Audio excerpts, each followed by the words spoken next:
In Good Advice News, submitted by Flamin' Hot Cereal, Justin Bieber shared tips for dealing with an anxiety attack on Instagram. I like Justin Bieber. Yeah, you can tell he's really living his life now. Yeah, he's in like love. as a person. Yeah. Not How do you just know as he's a- in love? He's always writing about, what's her name? His wife. Haley? Yeah, Haley Bieber. Yeah, Haley. Oh, he's married? Yeah. They got Oh, married. he married. Yeah. When did he marry hers? This year's. Damn, he looks like he lives in a trailer park now. Yep. He probably owns multiple trailer parks. Yeah, he probably does. Business. Yeah. And he likes Bud Light. Yeah. He looks like that kind of guy.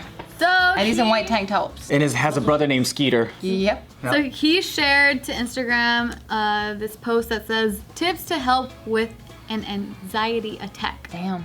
First, look around you. I feel like that would give me more anxiety. Then, as you're looking around, you have to find 5 things that you can see, 4 things that you can touch, You gotta count while you're doing that? 3 things you can hear, and 2 things you can smell, and 1 thing you can taste. That helps because it forces you to focus on Something else. In the Yeah. present. I love how Justin Bieber's like a BuzzFeed article right now. Hold on, he ended up captioning it with, "My grandma just shared this with me. Share if this helps you." But then the rest of the post says, "This is called grounding. It can help when you feel like you have lost all control of your surroundings. Please repost. It could really help someone in need." So he's saying that his grandma shared this with him. Tips to help with an anxiety attack. Yeah. Look around. And then so the like therapists, like experts, weighed in on this and said that this is exactly like what you should be doing. Oh, good. Oh, that's dope. They're like, it's wrong. Oh, Bieber. No, yeah. So Oh, that's really cool. Cool. I just had one last night, but it seems like the world gets completely blurry. Like so. Maybe that's why they Maybe turn that's on why. I can see why we would try to look at your surroundings. I just Wow. never tried it. What do you feel? I go like this. Like I'm like, oh, just make it stop. So you go far deep into your head. It feels like I can't breathe, so I hyperventilate. I mean, everyone's different. Some people have panic attacks without hyperventilating. I tend to hyperventilate because I feel like I have no control and like everything is suffocating and I feel like everything's like the weight of the world is on me. And then I'm like crying but not because I'm like thinking of anything. It's just because I'm scared because I don't have control over anything. And then the world just feels like it's like spinning too fast, and so I'm just trying to I'm hyperventilating and the world's spinning and I'm just trying to like make it all disappear. But Do you have like a process of what you yeah, so well, if someone's there, like Steve knows now, like for me, and this is different for everybody because I know people that hate this, but for me, if he squeezes me tight, my heartbeat and breath starts to match his, and then cool. it really like brings me back. Yeah, and Your street jacket. yeah. a human straitjacket. He's like, Oh, Joe. We all go, oh. calm down, you crazy bitch. Yeah, and he has big arms too, Yeah. so it it really completely covers me. But yeah, I know Does it some help people. when you feel his balls from the back? Yes.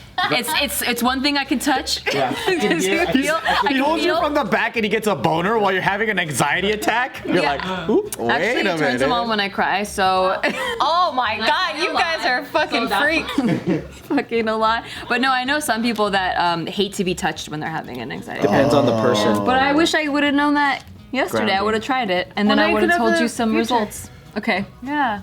So 5 things you can see, 4 things you can touch, 3 things you can hear, 2 things you can smell, and 1 thing you can taste. 5. Yeah, 4, 3, 2, 4. 1. You just have to remember the order of the senses. Yeah. So see, touch, hear, smell, taste. Oh, they're in no order. Okay. Well, they're I was trying to remember. I'm like here, here, here, here, but it's like boom, boom, boom, boom. I think they're in order of how personal things are. Because in the last one, it's being ingested. Oh, right, they don't smell. Yeah, so it's in the order of how personal. You're so like, smart. Yeah, because you can only taste the inside of your mouth, really. Huh? You can't taste 2 things at once. Oh, I thought you said something else. You can only taste the inside of your mouth. No, I heard you say you can only taste 1 dick inside your mouth. I was like, what? And you're like, let me prove you We all know wrong. that's not true. I got 2. Oh my God. No, I've never had an anxiety attack, but I was diagnosed with anxiety when I was younger. So I always felt that like panicky, like I'm in trouble. kid Yeah, feeling. yeah. Like I would always fidget and shake my legs, even my feet inside my actual shoes. I had to like do this to my toes. Like I was just like insanely like I couldn't stop moving, and it always felt like that like looming feeling that like I'm about to get my ass whooped. Even though I didn't get beat as a kid, but like it just felt that feeling. Yeah. But I can't even imagine what it would feel like to have like a full-on panic attack. That sounds intense. I recently had one. Really? Yeah, because like I went, I was trying to fast, right? So for 4 out of 5 days, every 2 to 3 a.m. I would wake up out of nowhere, and then my heart would be beating and my chest would be tight, right? And I was explaining this to my trainer, and then he's like, "I think you need to eat, like that's just high stress." And I'm like, "Oh, I thought I was just, having sleep problems." And he goes, "Yeah, that's high stress." And he goes, "Your body's in shock. You need to come eat with us." And then I was like, "Well, I don't know. I for me, like I just kind of like brush it under the rug, like it's whatever's, right?"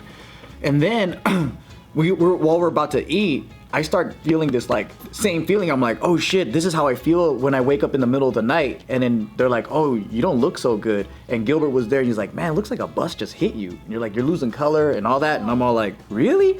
Well, I just feel like a tightness in my chest and my heart's beating fast. Like I feel like I'm running, like, but I'm not. And then I finally eat, and after the food, I start to feel a little bit better. And I go home, and then Jess was like, "Yeah, I think you just went through hypoglycemia, which is when your body burns all the carbohydrates, and then it starts eating its own muscle and all that, and it goes into shock, right?" Oh, that happens to me frequently. Yeah. Well, that's an anxiety attack, right? Like the tightness in the chest. You feel scared when there's nothing to be scared of. Because I'm just sitting there like, why does it feel like I'm running from a tiger, or like something is chasing me, but I'm also not reacting in a way where I'm registering it, and it's making me psychologically go, "Oh my God, this is fucking scary," right? It's more like I feel these feelings, and I'm like, "Oh, it's probably something," but my body's reacting that way. Oh, maybe that explains my whole childhood, because I wasn't Eating very much. Fed well. So I guess I was going through that probably. Yeah, and that's probably why they're like you had anxiety or whatever. Yeah. Tight chest, all that stuff. Yeah. Like the heart pounding. Sometimes like the room spins a little bit. Yeah, you get dizzy and you're just kind of like, you feel like you're on a boat, kind of like that. Yeah. It's crazy. But I'm also used to that feeling if I'm doing something high adrenaline. Well, that makes sense, high adrenaline, 'Cause it's like, triggering it. it's Yeah. triggering that. But if you're just sitting at your computer desk and then all of a sudden you just like have this panic attack. That's why they say high adrenaline sports help with you dealing with anxiety. So like I have this theory what I call like deep water sports, and I'm sure it's not limited to the ones that I do, but like stuff like BJJ or kickboxing or Deep-throating sports.